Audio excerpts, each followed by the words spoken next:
Amazing idea, Cherry. Creating your own network of affiliates and setting the standards of creating a platform for those within the community aching to voice their thoughts. Why creating your own network important to you?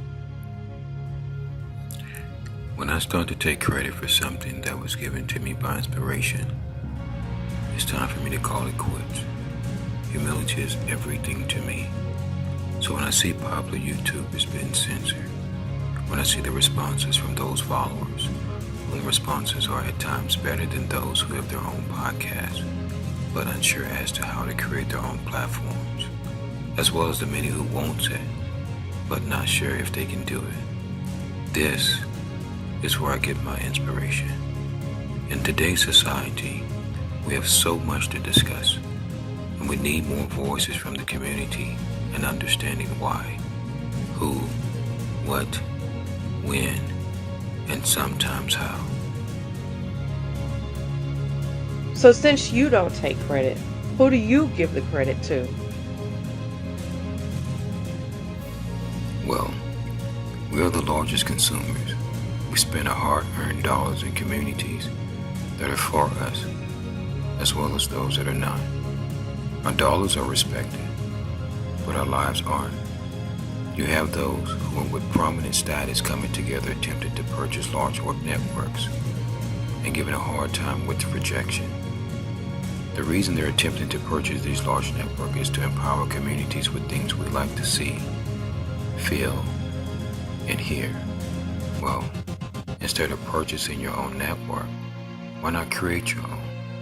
But instead of 4 partners, we have unlimited partners, which we call affiliates, all around the country, tens to hundreds in one city, state, and eventually international. This employs communities as well as set the standards to what we always wanted, but never believed we could have. Unity, all in one location. These affiliates are now opening up their own storefront offices that allow podcasters within their city and close to their homes to release all the tension that we hold inside. This also allows those podcasters to create unlimited resources with advertisers whom are listening, knowing we have established a network for the purpose of supporting those businesses who are advertising, as well as those podcasters. You always say we. Who is we? Well, the credit goes to Spirit.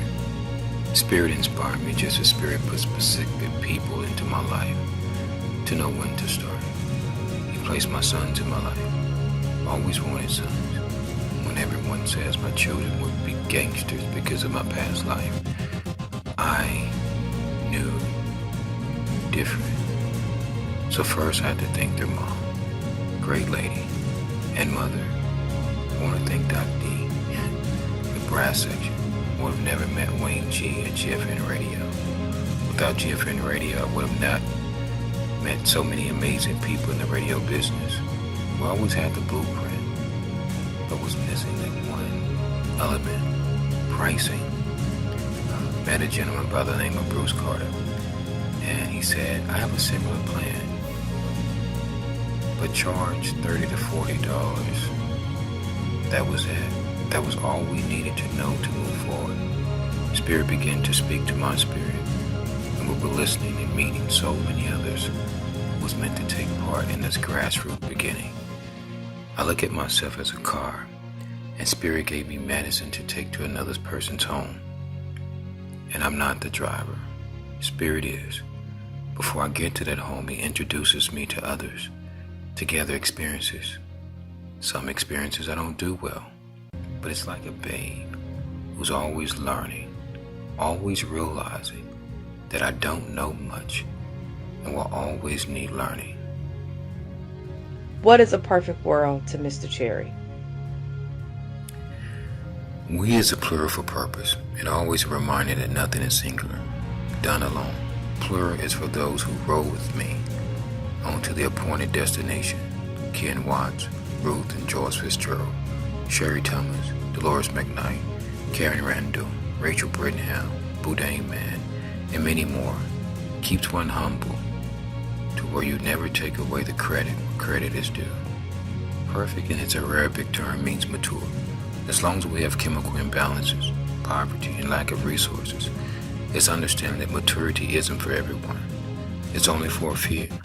We're not here to change the world, only create an opportunity for change for those who desire it. An opportunity. Crime is ever so present, but there is that parent, that child whom did not give up, and just waiting for the right opportunity to invest in themselves. Some are lost, and won't be lost forever, but there are just as many who are in the neighborhoods that are hidden from crime, that is ever so present, ready to create the greatness that was purposed for them. That's who this is for, and that's a maturity world for me, similar to the Underground Railroad. Some will never leave their plantation, and that's okay. We have a passage for those who does, with assistance from all cultures who believe the same way. The system destroys so many people that they have become human zombies, afraid to speak, talk, move, and believe. We're not upset with them because it's not their fault. But like the story of Lot, we can't look back, but just know moving forward, we will always be here when, or if the zombie can ever be exterminated and the body still functioning without the fear that was planted. It's the fear that empowers the zombie. Jump, and you will see the spirit was there all the time with a soft landing. If you are a zombie, you either want others to fail because you have, or you're struggling to succeed with the fear that has never failed you. Solution: fear doesn't exist. The same as time, we create it. For Yah doesn't give us the spirit of fear, but of power, love, and a strong mind.